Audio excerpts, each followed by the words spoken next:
كنت بتسأل كتير قوي عن الفرشة دي، بس خلاص انا نفسي مش هستخدمها تاني.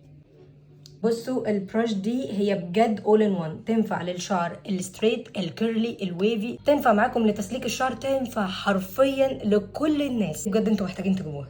اول حاجه انا عملت الكيرلي اللي قدامكم ده وانا اصلا واحده شعرها ستريت بالبرش دي، دوبك بس كنت بقسم شعري خصل بيها واسكرانش شويه، وكان شعري بقى كيرلي 100%. عندي بجد شعر متلولي وكاني كيرلي 100%. لو عايزين تسرحوا شعركم الليس، فالشعيرات الصغيره اللي موجوده هنا دي خطيره بجد، بتسرح وبتقلل جدا من الهيشان، ودي تقدروا تحكموا عليها انتوا بنفسكم. انتوا لما هتلاقوا شعركم هيش بمجرد ما تسرحوا بيها بجد كانها بتطبطب على الشعر وتقول له ايه ده خلاص مفيش هيشان.